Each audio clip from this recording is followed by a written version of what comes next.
Hello, my dear friends and my dear students. Welcome back on my channel. आपल्या मागील व्हिडिओमध्ये आपण 12वीच्या पुस्तकातील नॉव्हेल सेक्शनमधील 4.3 around the world in 80 days या नॉव्हेलला आपण सुरुवात केलेली होती. त्यामध्ये आपण बघितलं होतं की ऑथर जो आहे युल्स गॅब्रियल वर्न यांचं इंट्रोडक्शन आपण बघितलेलं होतं. त्यानंतर या नॉवेल्सचे मेन कॅरेक्टर्स बघितलेले होते आपण. त्यानंतर थीम नॉव्हेलची ती पण आपण बघितली होती. त्यानंतर नॉव्हेलचा प्लॉट हा पण आपण अभ्यासलेला होता. आता आज आपण नॉव्हेलच्या सिनॉप्सिसपासून सुरुवात करणार आहोत. आता सिनॉप्सिस म्हणजे काय, तर आपल्याला जे अभ्यासायला 3 चॅप्टर्स यांनी दिलेले आहेत. चॅप्टर नंबर 34, 35 आणि 36 असे 3 चॅप्टर्स आपल्याला 12वीच्या सिलेबसमध्ये अभ्यासायला आहेत या नॉव्हेलचे. तर त्या 3 चॅप्टरचा जो काही सारांश आहे फक्त त्या 3 चॅप्टरचा तो आपल्याला सिनॉप्सिसमध्ये दिलेला आहे. तर नेमकं आपल्याला अभ्यासायला काय आहे ते आपण आज बघणार आहोत. Okay, so let start with the synopsis of the extract. But before that you have to subscribe my channel.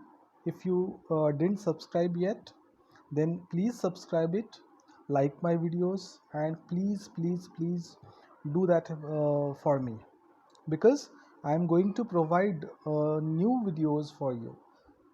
So do that, and thank you for doing that. Now let's start with synopsis of the extract.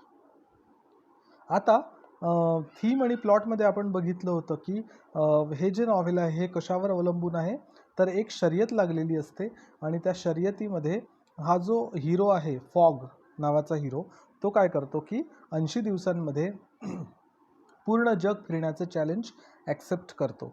आणि त्या जग फिरण्याच्या चॅलेंजमध्ये 80 दिवसामध्ये त्यांना काय काय अनुभव येतात ते सगळे अनुभव किंवा काय काय प्रॉब्लेम्स येतात ते सगळे याच्यामध्ये त्यांनी सांगितलेले आहेत around the world in 80 डेजमध्ये.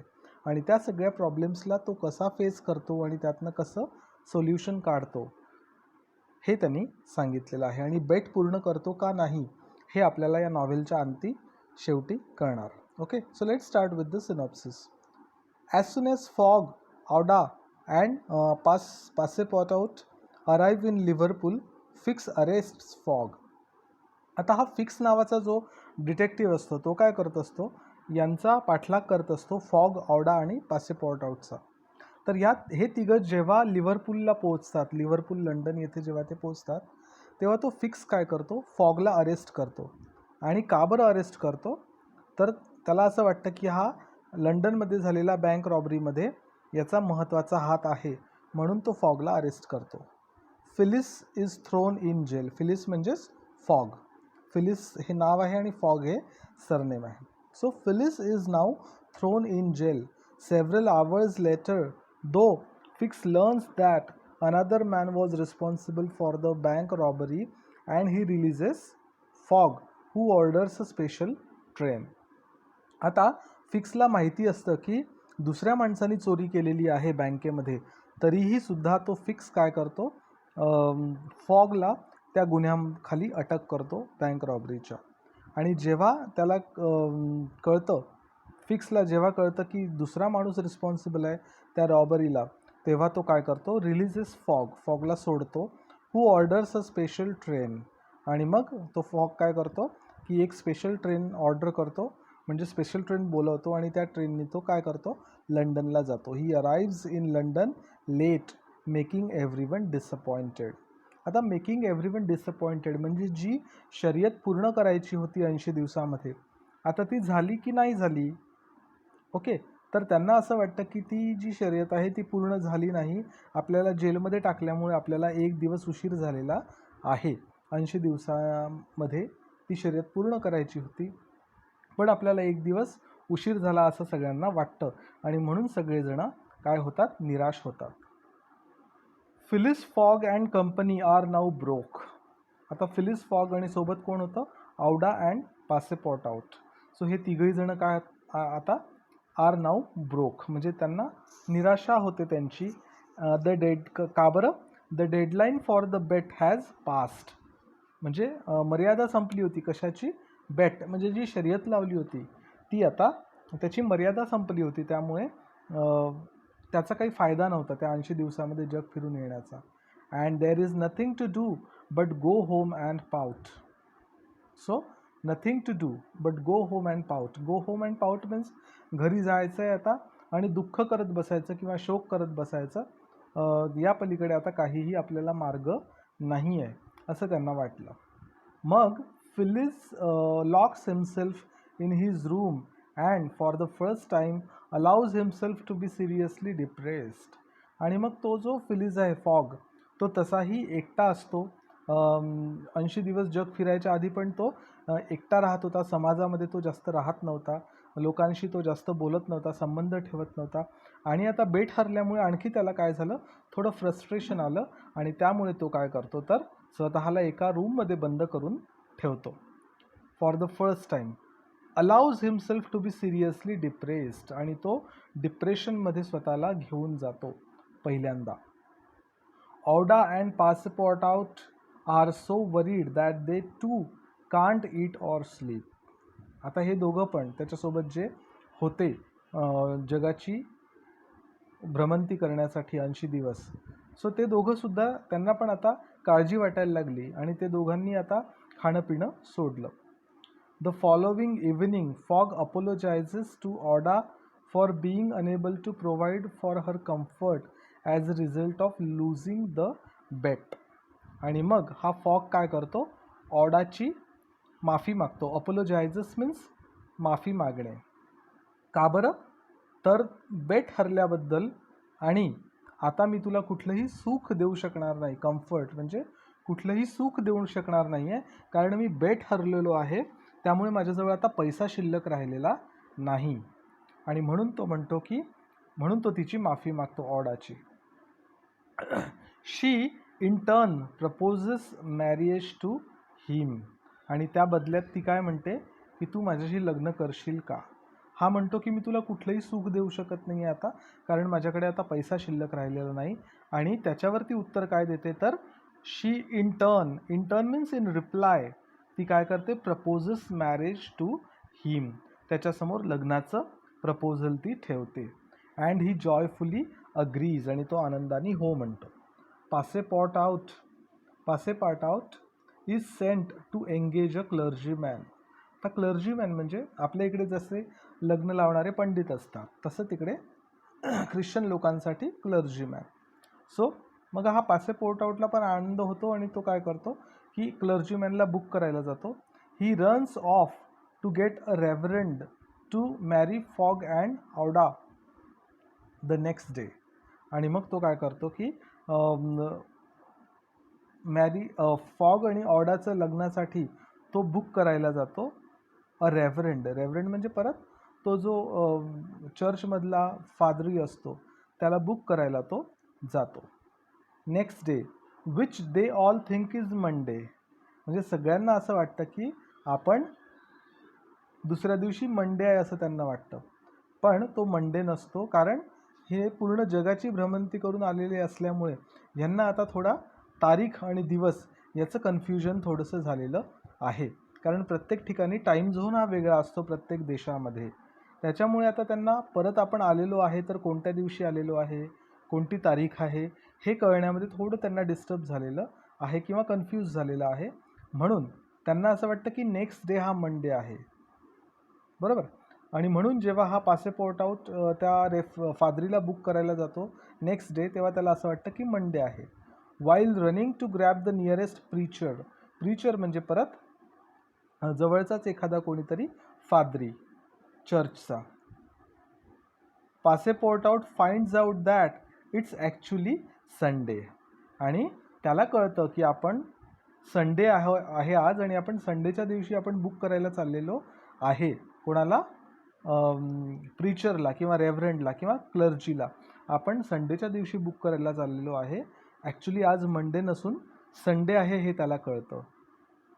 Not Monday like the group has been thinking. म्हणजे जो रिफॉर्म क्लबची जी बेट लागलेली असते यांच्यासोबत फिलिस फॉग, औडा आणि पासेपोर्ट आउट, सो याला ग्रुप म्हटलेला आहे, या तिघांना. सो या ग्रुपला असं वाटतं की आज मंडे आहे, तर तो म्हणतो की आज मंडे नसून आज संडे आहे.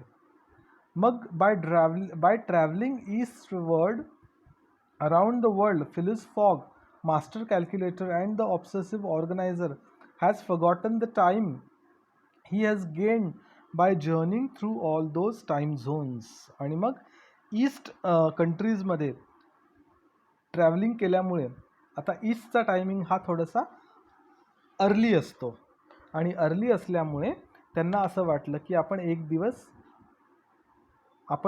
मंडेला पोचलेलो आहे असं त्यांना वाटलं. आणि म्हणून त्यांना असं जे कन्फ्युजन होतं ते आता पासेपोर्ट आउटचं दूर झालं कन्फ्युजन, की आपण मंडेला नसून संडेला पोचलेलो आहे, म्हणजे एक दिवस आधी आपण पोचलेलो आहे. He learns that their journey through the time zone had gained them a day and that they are not at all late.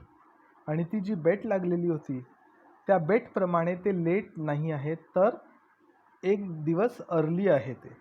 कारण काय की टाईम झोन वेगवेगळं असल्यामुळे प्रत्येक देशाचं त्यांना कन्फ्युजन झालं, आणि त्यांना असं वाटलं की आपण एक दिवस उशिरा पोचलो, पण ते ॲक्च्युली एक दिवस आधी पोचले.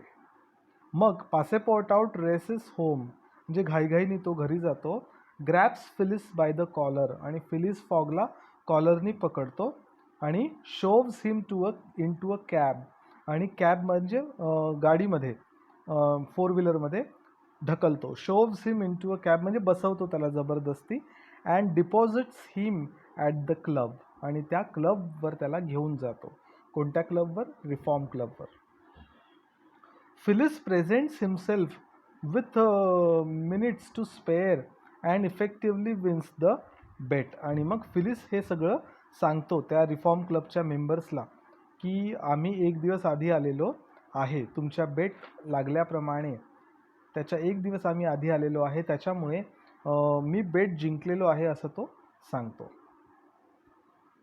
ही इज रिच वन्स मोर, आणि तो ते पैसे जिंकलेला असतो. बरोबर, जेवढ्याची बेट लागलेली असते, तर 20,000 पाऊंडची बेट लागलेली असते, तर ते 20,000 पाऊंड तो जिंकलेला असतो. He is rich once more but more important, पण त्याहीपेक्षा महत्त्वाचं काय होतं, तर he has won the heart of a charming woman. पण पैशापेक्षा जास्त त्यांनी कशाला महत्त्व दिलं, तर ती जी आवडा होती तिच्यासोबत त्याचं लग्न होणार होतं, आणि त्याच्यामुळे पैशापेक्षा त्याला तिचं जास्त महत्त्व वाटत होतं. कारण त्याला एक सहधर्मचारिणी मिळाली होती, त्याला त्याची पत्नी मिळाली होती, त्यामुळे तो पैशापेक्षा जास्त आनंदी होता आवडा मिळाल्यामुळे. ओके, सो असे हे 3 चॅप्टर्स आपल्याला अभ्यासायला आहेत. तर त्या 3 चॅप्टर्सची समरी एकंदरीत आपण आत्ता बघितलेली आहे. ओके, सो आता आपण वळूया ओरिजिनल आपल्या नॉव्हेलकडे, आणि आपण सुरुवात करूया चॅप्टर नंबर 34. ओके, सो 37पर्यंत आपल्याला चॅप्टर्स आहेत, म्हणजे 34, 35, 36 आणि 37, म्हणजे एकूण 3 नसून 4 चॅप्टर आपल्याला अभ्यासायला आहेत 12वीला. So let start with the chapter number 34. Okay, आता जेव्हा 34 चॅप्टरपर्यंत नॉव्हेल येतं, तेव्हा कुठपर्यंत ते नॉव्हेल आलेलं आहे हे त्यांनी सांगितलं आहे. In which Phileas Fogg at last reaches London, म्हणजे लंडनपर्यंत तो आलेला आहे आता. कोण? फिलिस फॉग, म्हणजे त्यांची बेट ही आता लंडनपर्यंत आलेली आहे फायनली, आणि फिलिस फॉगला प्रिझनमध्ये टाकलेलं आहे, म्हणजे जेलमध्ये टाकलेलं आहे. कोणी? फिक्सनी. तिथून आपण सुरुवात करतोय. Phileas Fogg was in prison. He had been shut up in the custom house and he was to be transferred to London the next day. Okay, आता सध्या त्याला कुठे टाकलेलं होतं? जेलमध्ये. आणि जेलमध्ये कोणत्या? तर कस्टम हाऊस नावाच्या जेलमध्ये त्याला टाकलेलं होतं, आणि दुसऱ्या दिवशी त्याला कुठे नेणार होते? लंडनला. पासेपोर्ट out when he saw his master arrested would have fallen upon Fix had he not been held back by some policeman. Okay, so पासेपोर्ट आउटनी जेव्हा बघितलं की त्याचा जो मास्टर आहे म्हणजे फिलिस फॉग, त्याला जेव्हा अरेस्ट केलं आहे तर तो पासेपोर्टआउट म्हणतो की Passepartout would have fallen upon Fix had he not been held back by some policeman. म्हणजे पासेपोर्टआउटला कळलं की हा फिक्स हा कोणी पोलिसमॅन नव्हता, तर हा पोलिसमॅन नसून यांनी कसं काय अरेस्ट केलं फिलिस फॉगला. औडा was thunderstruck. आता थंडरस्ट्रक म्हणजे काय, तर शॉक झाली, ती सरप्राईज झाली औडा, की असं कसं याला जेलमध्ये टाकलं. Aouda was thunderstruck at the suddenness of an event which she could not understand. Actually तिला काहीच माहिती नव्हतं की याचं बॅकग्राऊंड काय आहे. त्याच्यामुळे तिला असं वाटायला लागलं की आपण निवडलेल्या माणसाला एकदम जेलमध्ये कसं टाकलेलं. Oda was thunderstruck at the suddenness of an event which she could not understand. Passepartout explained to her how it was that the honest and courageous Fogg was arrested as a robber. म्हणजे पासेपोर्टआउटला कळलं ते सगळं आणि पासेपोर्टआउट तिला सांगतो की फॉगला as a robber हे केलेलं आहे, अरेस्ट केलेलं आहे. म्हणजे तो चोर समजून त्याला अरेस्ट केला आहे, पण ॲक्च्युली तो चोर नाही आहे. कारण तो कसा आहे, तर he is honest and courageous. तो स्वतः खूप प्रामाणिक आहे, त्यामुळे तो चोर असू शकत नाही, असं पासेपोर्टआउट औडाला सांगतो. The young woman's heart revolted against so heinous a charge and when she saw that she could attempt to do nothing to save her protector she wept bitterly. आणि जेव्हा तिला हे कळतं की हा याचा काही अपराध नाही आहे, याचा काही गुन्हा नाही आहे, तेव्हा ती म्हणते की हे किती वाईट आहे. हिनियस म्हणजे हे खूप वाईट केलेलं आहे या पोलिसांनी किंवा या फिक्सनी हे वाईट केलेलं आहे, कारण इतकं चुकीचा गुन्हा कोणावर दाखल करायला नको. आणि हे सगळं ओरडल्यावर तिला कळलं की त्याचा काही फायदा नाही आहे, तर मग ती काय करते, शी वेप्ट बिटरली. ती खूप दुःखाने रडते. As for Fix he had arrested mister Fogg because it was his duty whether mister Fogg was guilty or not. अजून ते प्रूफ झालेलं नव्हतं की फॉग हा गिल्टी आहे की नाही, दोषी आहे का नाही. ओके.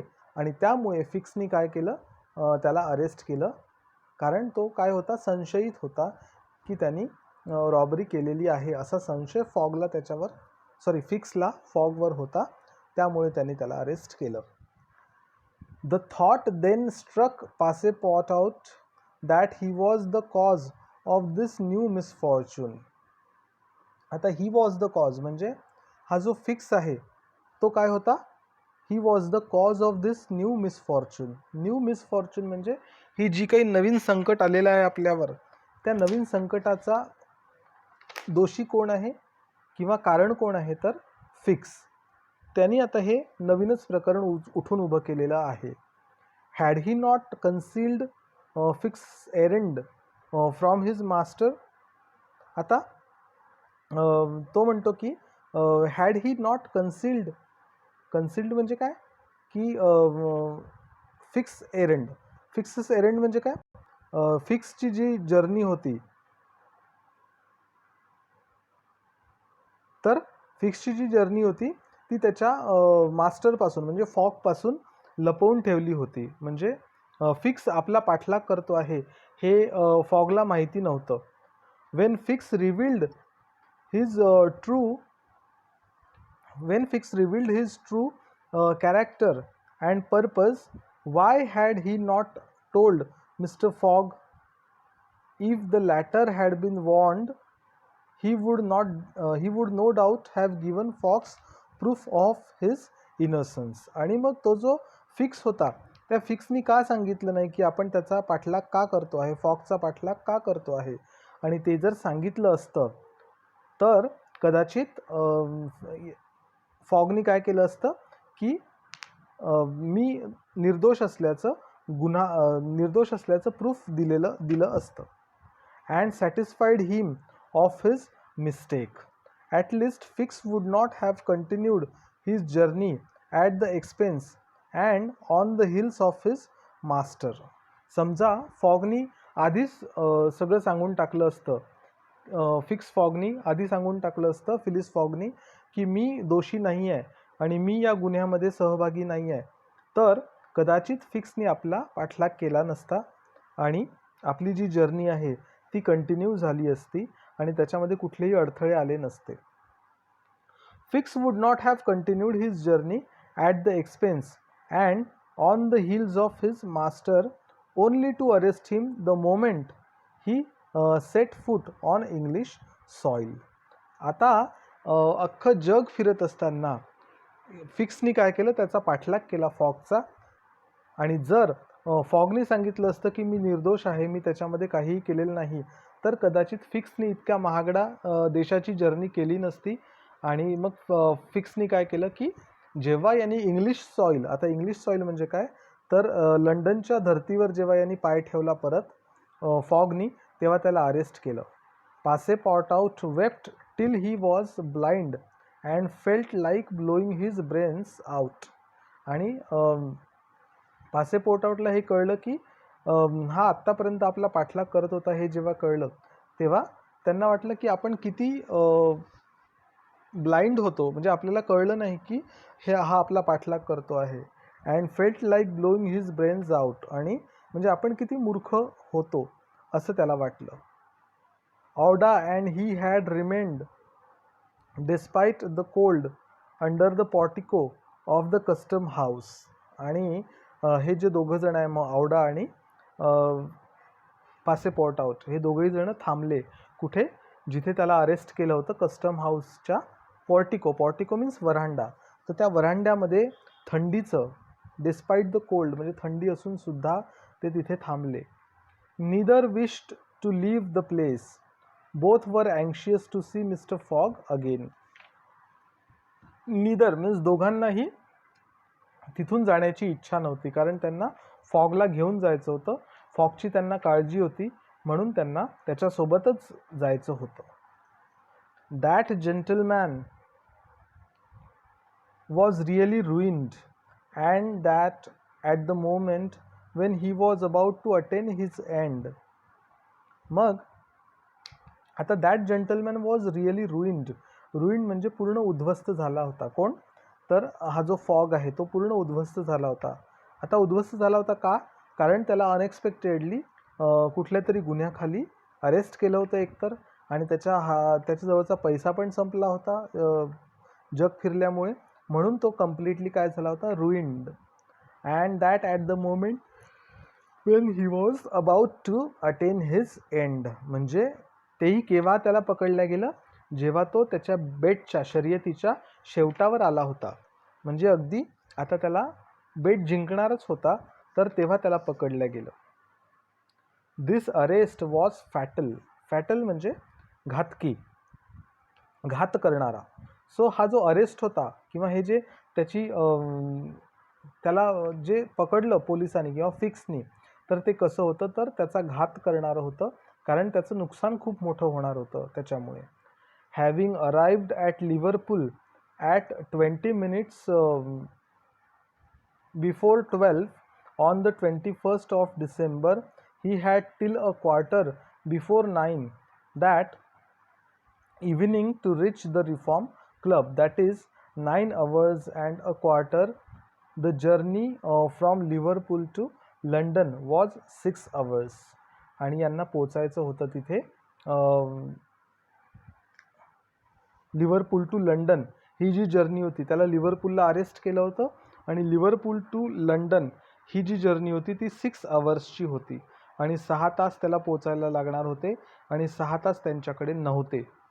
कारण आता किती वाजले होते, Liverpool at 20 minutes before 12 on 21 December, म्हणजे 21 डिसेंबरच्या 12:20 आधी ते तिथे होते. He had till a quarter before 9 that evening to reach the Reform Club, आणि त्या दिवशी रात्री कितीपर्यंत पोचायचं होतं, बिफोर 9. ओके, म्हणजे सकाळी 11:15 ते लिव्हरपूलला होते, आणि रात्री 8:45 पर्यंत त्यांना कुठे पोचायचं होतं, लंडनला पोचायचं होतं, आणि ही जर्नी 6 तासाची होती. त्यामुळे ते अचीव करू शकत होते, पण त्याच्यासाठी त्याला सोडायचं होतं जेलमधून. आता ह्याच्यानंतरचं जे आहे ते आपण पुढच्या व्हिडिओमध्ये बघूया. तोपर्यंत आत्तापर्यंत जे आपण बघितलं ते तुम्हाला वाचून ठेवायचं आहे आणि पुढचं सुद्धा वाचायचं, जेणेकरून पुढचं तुम्हाला सांगितल्यावर लगेच कळेल. ओके, तोपर्यंत goodbye and thank you very much for listening my videos patiently. Thank you for subscribing and liking my channel. Thank you and have a nice day ahead and goodbye.